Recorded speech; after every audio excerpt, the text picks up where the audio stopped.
Hi, welcome to Fertility Talks. I'm Mary Wong, and this is live post number 131. And I am so privileged and honored here to have Heather Brooks with us. Thank you for being here. My pleasure.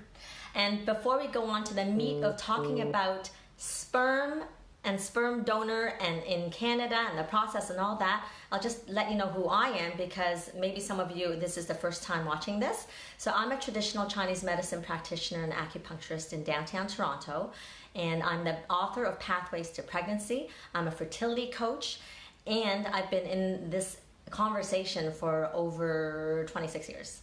So I'm very dedicated into volunteering my time to give good information, because unfortunately a lot of people will go and count on Dr. Google for information, and you go down this like rabbit hole of this negative vortex, really. So I wanted to create content that was useful and current and research based and with the best of the best. So here we are with Heather.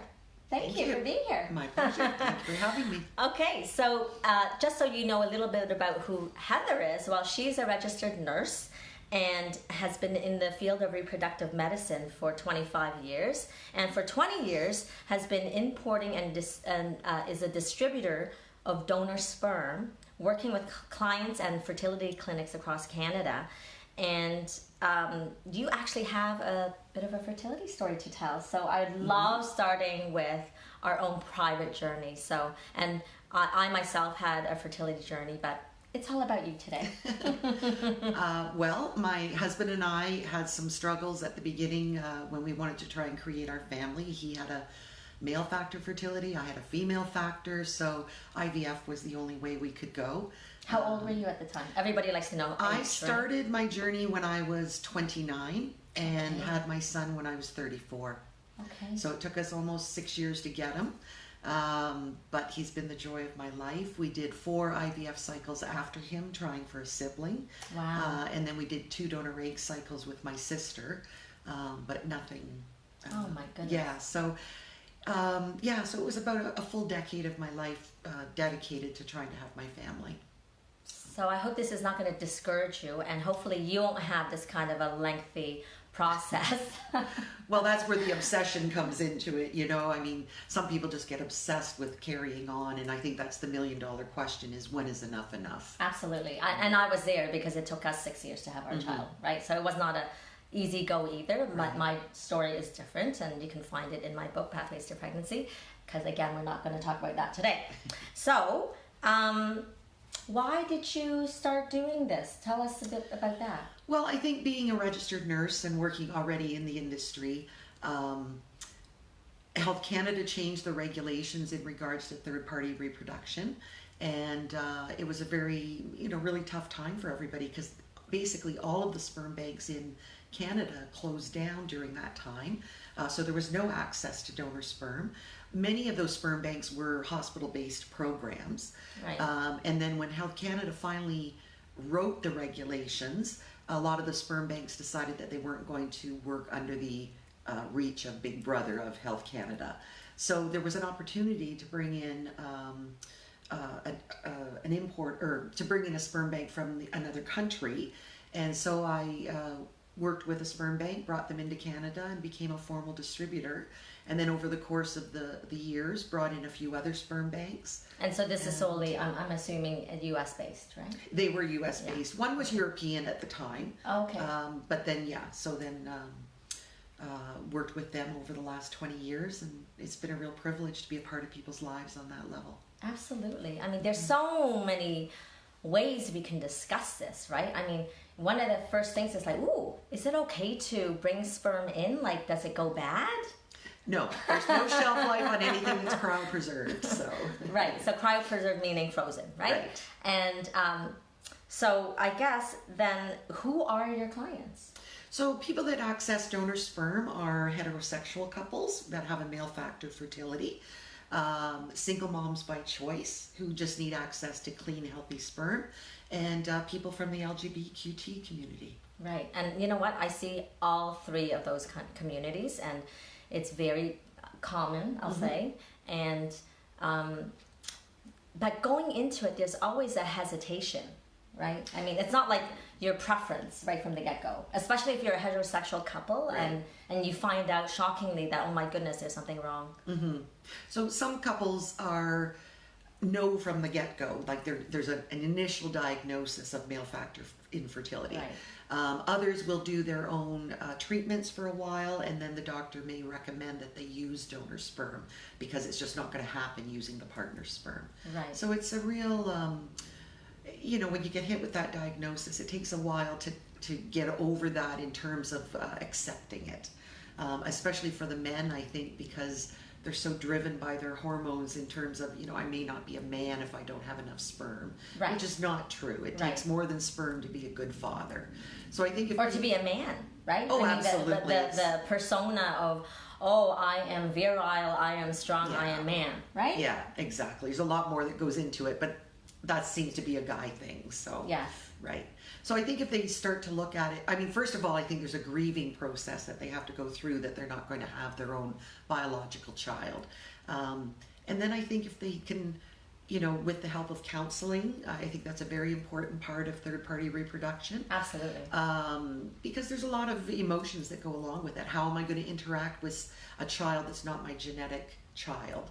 That question comes up a lot, which is not silly. I don't want to, play it down, but it sort of seems silly, because... Well, not silly when you're in it. Right. From the outside looking in, Yeah. it's like, oh, come on, get over it. Yeah. But when you're in it, it's like, you're a little tied to your genetics. It's a process that you have to... Yeah. And I think you have to come to the decision that it's a building block to having the family that I want. Okay, great. So, here's a question for you. What is open ID release or identity disclosure? So that's a program that most sperm banks have. It started probably about 20 years ago in the United States.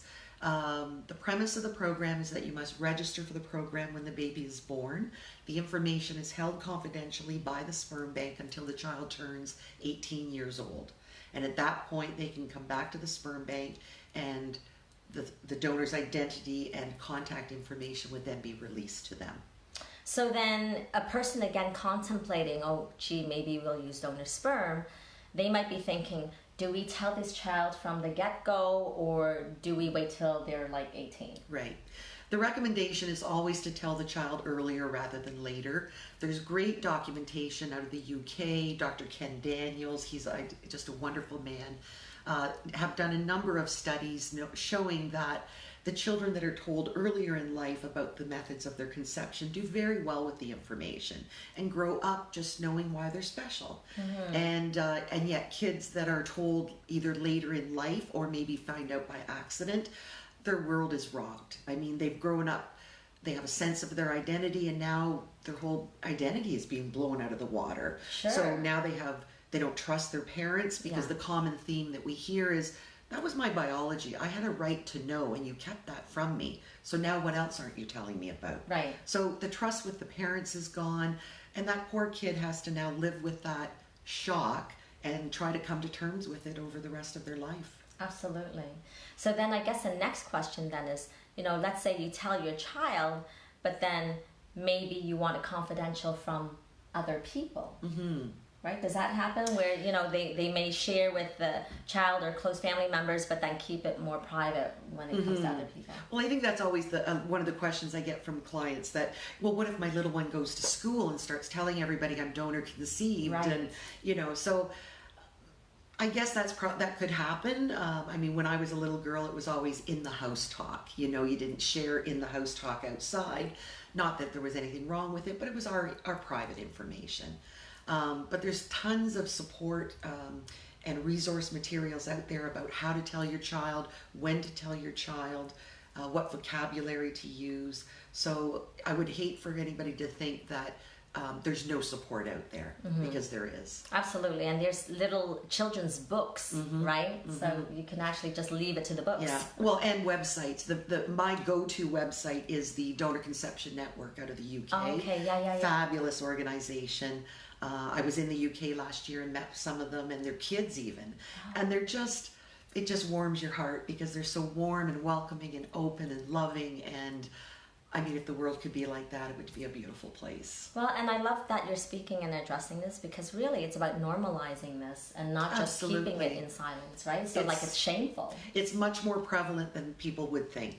Absolutely. Yes. So then if you say more prevalent, do you know approximately what the prevalence actually is? Well, my understanding is that, 1 in 6 couples experiences infertility. Yeah. 40% of that will be male factor. Yes, 40% absolutely. will be female factor, and 20% would be unexplained. Yeah. So 40% of male factor, some will do ICSI when they're doing IVF, but many of them have to still turn to donor sperm. Right. And for those of you who are not familiar, ICSI is when they literally inject a sperm inside the egg to penetrate, because you could have a sperm that doesn't swim very well, so it's not going to penetrate the egg. So they're doing the mechanics of fertilization. That's right. And sometimes that doesn't work, and they still may go through to donor sperm. Absolutely. Yeah. Okay. We can keep on going and talking about this, but there's let's get to some of the practical goods. And if you have questions, you can certainly ask and reach out, and I'll get them answered for you. And so, what type of screening actually do these donors undergo? Well, our industry is governed by Health Canada and our Assisted Human Reproductive Act.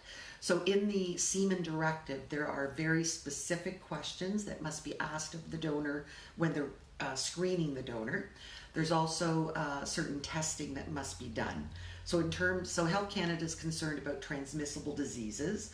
Absolutely. So their mandated panel of testing includes 2 strains of HIV, 2 strains of HTLV, hepatitis B and C, the sexually transmitted diseases of chlamydia, gonorrhea, and syphilis. And currently they're still swabbing the semen itself to rule out any bacterial growth.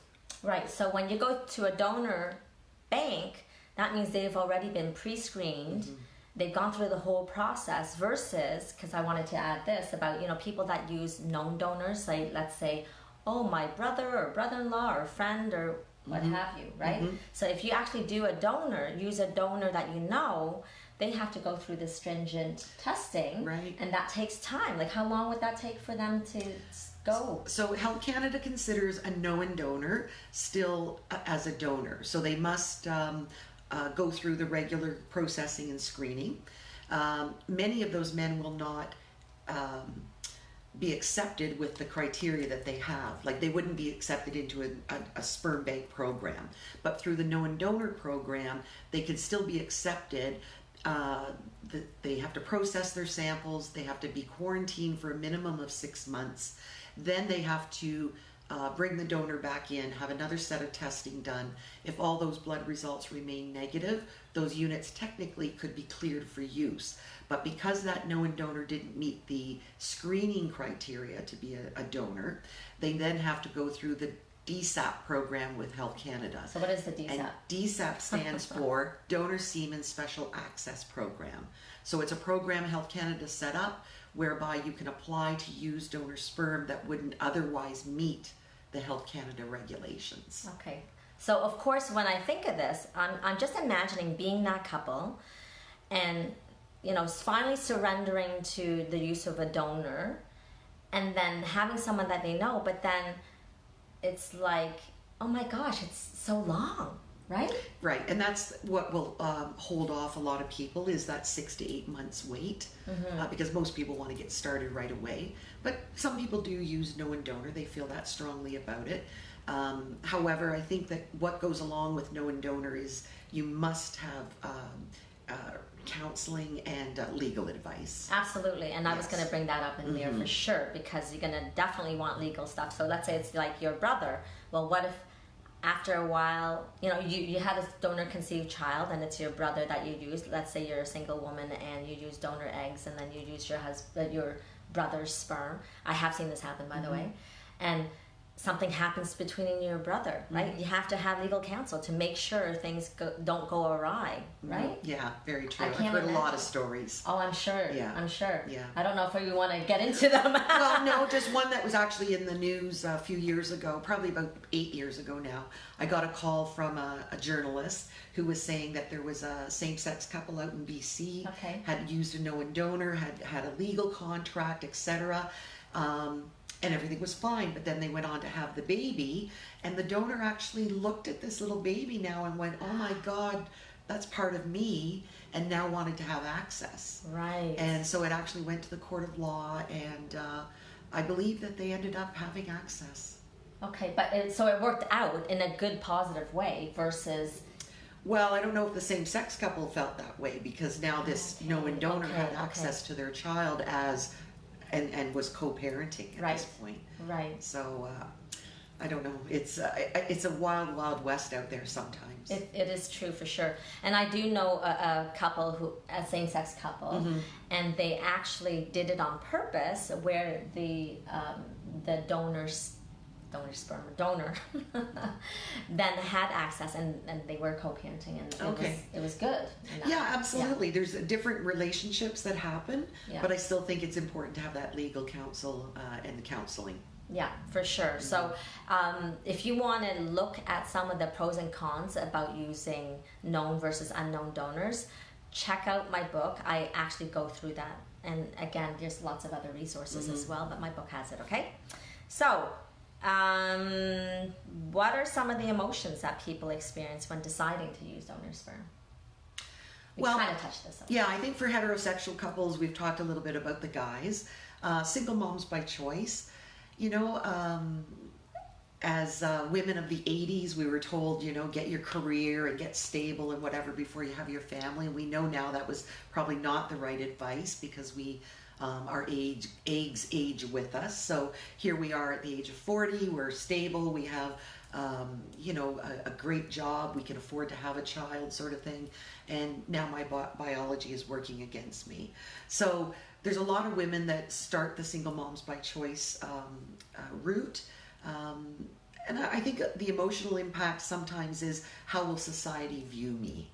Because there's still maybe a little bit of a stigma about a single woman having a child on her own.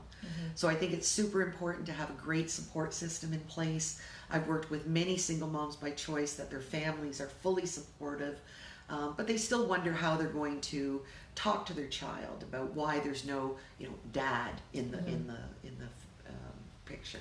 And it's certainly a different conversation, but really, if I look at it another way, you look at people who start out as a couple, and what is the divorce rate these days? Yeah, like 50%. 50%. Yeah. And then there's a lot of missing parenting, right? So then, you know, if you're going to look at child trauma, I don't know what's worse. Yeah. Right? There's always, listen, if you don't have children, they're always going to come back at you. They're always going to complain about something. You're never going to be right, and you're never going to be perfect. I get it all the time now with my 7-year-old. So it's never going to be perfect, and we just do it anyway and do the best that we can, right? Yeah. And do it in love. And do it in love and in community. And so I can't agree with you more. We should always have a good community to back us up. Absolutely. Yeah. Okay. So, what are some of the experiences of donor conceived people? Again, we touched upon this a little bit, but maybe you can address it some more. So, you know, I think there's always been a real movement from the donor conceived people in terms of, you know, looking at the rules that we have to work under with donors.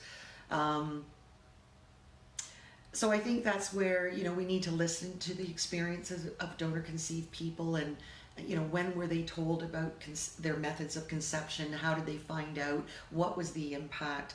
And so that we can work to overcome those, you know, like, I think the openness needs to be mandatory in Canada, the Open ID program, just like the UK. Sorry, guys. I forgot to put my songs. I forgot to silence this one. Oops. It's just going to keep going until it stops. Until it goes to voicemail. Okay, there. Oh, no, it's not going. You know, technical difficulties. I forgot this time. Oh, wow. Broadcast resumed. Okay. So we're good. We're good. We just had a phone call come in, so I think we got on pause, but we're back. Okay, guys? All right. So, donor conceived people, we get a lot of, you know, people attending the assisted human reproductive meetings that they're holding right now in preparation for the new regulations that they want to bring out. So I think we have to listen to those people and learn from their experiences and try to make it better, because they've had not such great experiences, finding out by accident and then not having access to their donor information.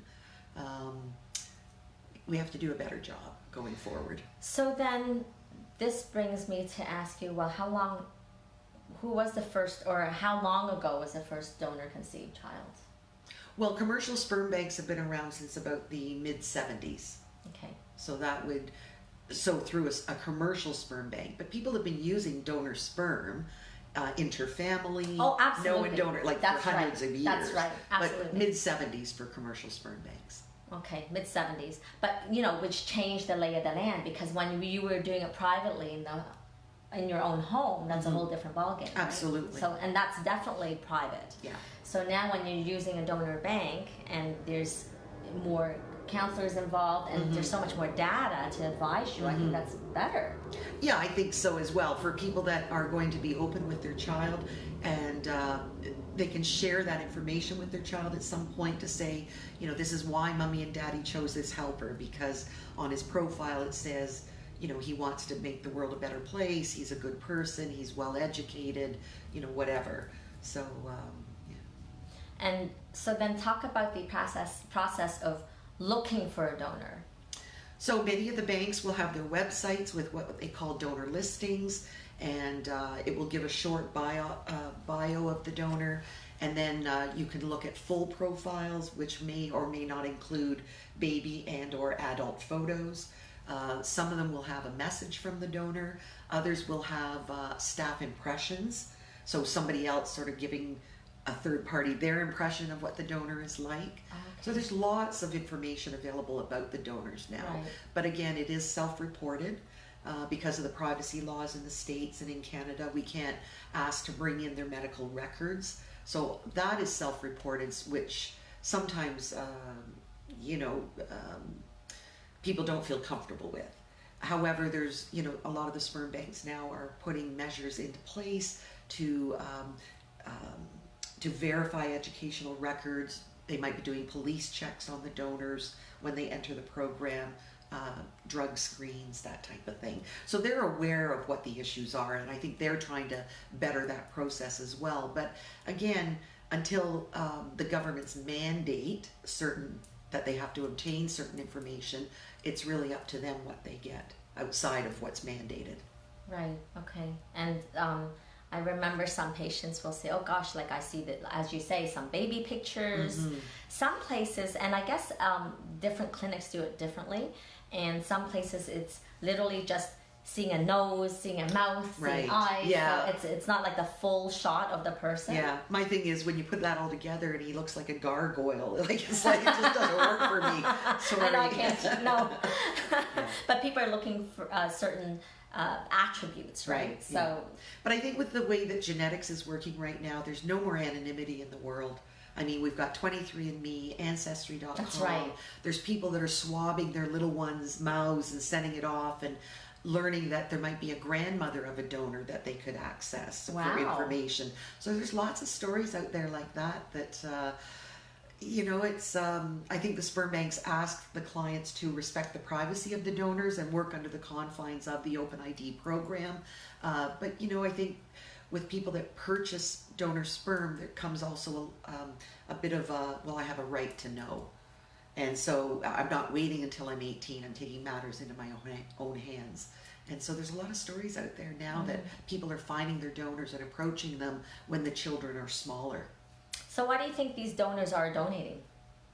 And that's always clients will say, well, they're only doing it for the money. And yes, the donors are compensated outside of Canada, not in Canada. Right. That's why we have a lot of sperm banks here.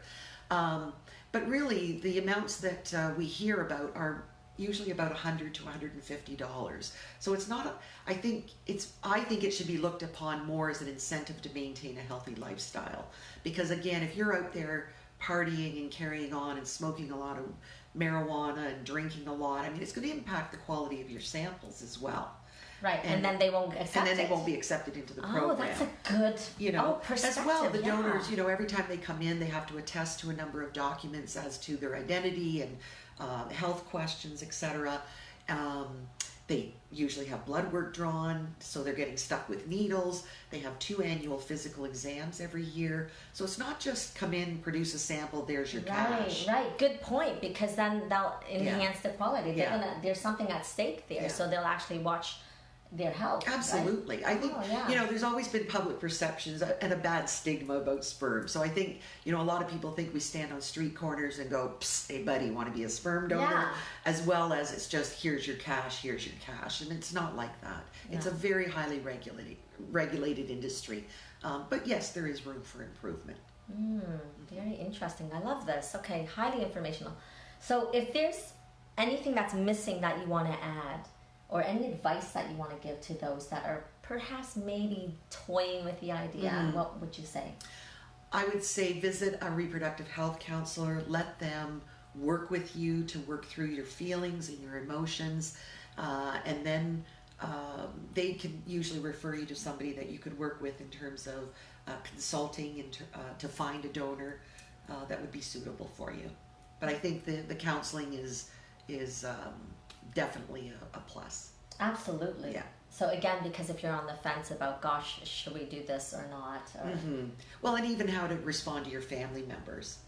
Even before you were to talk to your family about that, I think counseling is important because not everybody has a very accepting family. Different cultures accept things differently. So I think to help your process, that counseling would be important. Yeah, I'm thinking specifically of a woman that is single, and she told her family, and bang, just like that, her father is, I don't know if it's quite disowning her, but not tough. Not keen on the ideas. It is tough. Yeah. So you do need to look at all aspects, and are you okay to move forward if family members are not having your back? Absolutely. Right? Yeah. And can you create other ways to have support? But you do need support, I would Absolutely. say that. Yeah. Okay, well, thank you so much. My pleasure. Okay, and again, can we contact you? Like if yeah, I can give you my personal email address if you like. Okay, so we'll post it. And people are welcome to reach out. I'm always happy to talk to people. Oh, that's so Absolutely. lovely. And you can always reach out to me as well, so that's okay. And for those of you that are interested in other talks, there's a whole whack of them. This is 131 posts now. That's great. So lots of different topics. Go scroll down. And if you don't want to do it through Facebook, just go to marywong.life and go under the video, subscribe, and it'll get to my YouTube videos so that it's much more private for you, okay? So you don't have to be worried about anybody knowing what you're up to, okay? So thank you for being here, and we'll do more fertility talks, and have a great day, and we'll talk to you soon, okay? Take care. Bye for now. That's great. Thank you.